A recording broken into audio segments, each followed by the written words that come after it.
Sehgal Inter College, Kanwakheda, Sitapur. Admissions open for session 2024-25 for class 9th and 11th. Trained, highly qualified and experienced staff. Transport facility available. Value-based education system. Contact now for your children's bright future.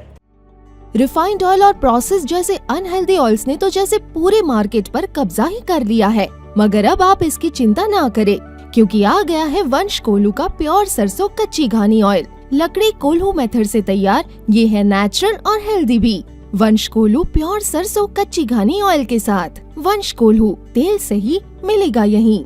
नमस्कार, आप देख रहे हैं आई India और मैं हूं doctor Pankaj Singh गौर। देश की सबसे बड़ी अदालत ने यूपी के 16,000 मदरसों के 17 लाख छात्रों को बड़ी राहत दी है। सुप्रीम कोर्ट ने यूपी मदरसा एक्ट को लेकर शुक्रवार को बड़ा फैसला सुनाया है। सुप्रीम कोर्ट ने हाई कोर्ट के फैसले पर अंतरिम रोक लगाते हुए 2004 के कानून के तहत मदरसों में पढ़ाई चलते रहने का आदेश दिया है। दरअसल यूपी हाई कोर्ट ने 22 मार्च को यूपी मदरसा एक्ट 2004 के एक्ट को असंवैधानिक करार दिया गया था। इसके बाद यूपी में संचालित किए जा रहे करीब 16,000 मदरसों की मान्यता योगी सरकार ने खत्म कर दी थी। आपको बता दें कि इलाहाबाद हाई कोर्ट की लखनऊ पीठ के न्यायमूर्ति विवेक चौधरी और न्यायमूर्ति सुभाष विद्यार्थी की खंडपीठ ने कानून को अधिकार क्षेत्र से बाहर घोषित करते हुए उत्तर प्रदेश सरकार को एक योजना बनाने का निर्देश दिया था, ताकि मदरसे में पढ़ने वाले छात्रों को औपचारिक शिक्षा प्रणाली में समायोजित किया जा सके। यह आदेश अंशुमान सिंह राठौर द्वारा दायर एक रिट याचिका की सुनवाई के दौरान आया, जिसमें यूपी मदरसा बोर्ड की सख्तियों को चुनौती दी गई थी। इसके साथ ही इस याचिका में केंद्र तथा राज्य सरकारों द्वारा अल्पसंख्यक कल्याण विभाग तथा अन्य संबंधित मदरसों के प्रबंधन पर आपत्ति जताई गई थी। इसमें बच्चों को निःशुल्क और अनिवार्य शिक्षा का अधिकार संशोधन अधिनियम 2012 जैसे मुद्दों पर भी आपत्ति जताई गई थी।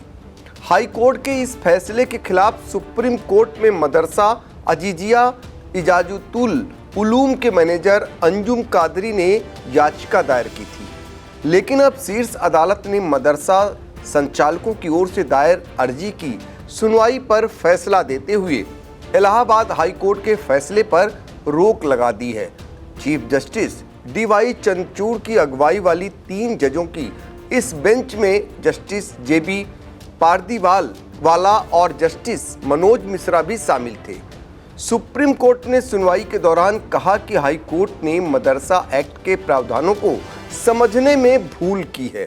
हाई कोर्ट का ये मानना है कि ये एक्ट धर्मनिरपेक्षता के सिद्धांत के खिलाफ है, गलत है।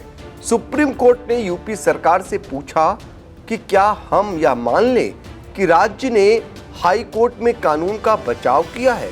इस पर यूपी सरकार की तरफ से अतिरिक्त सॉलिसिटर जनरल KM नटराज ने कहा कि हमने हाई कोर्ट में बचाव किया था, लेकिन हाई कोर्ट द्वारा कानून को रद्द करने के बाद हमने फैसले को स्वीकार कर लिया है। जब राज्य ने फैसले को स्वीकार कर लिया है तो राज्य पर अब कानून का खर्च वहन करने का बोझ नहीं डाला जा सकता।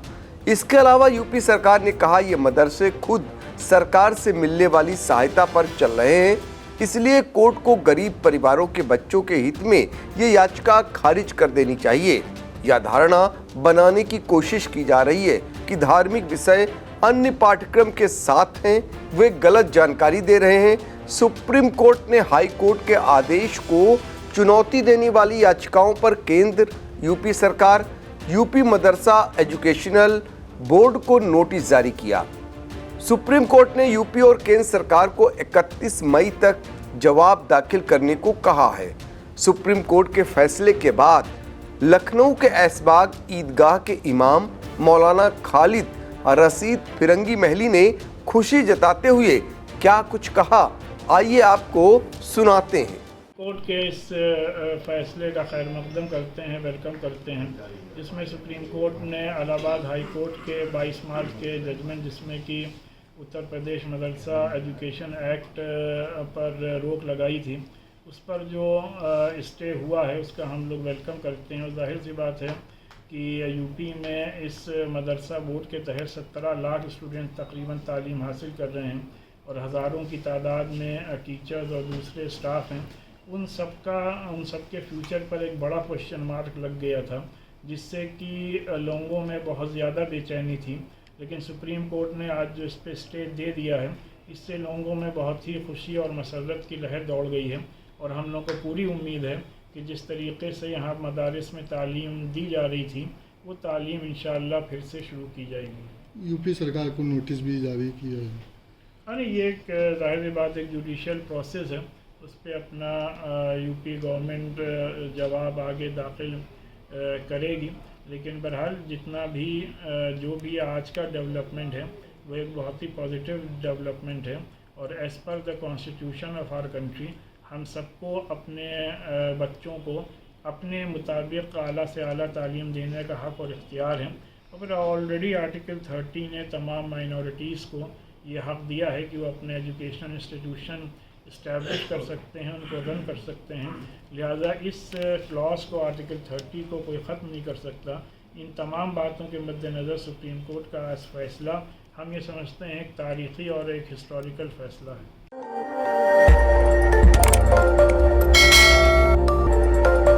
खबर आपकी, नज़र हमारी। देखते रहिए आई इंडिया।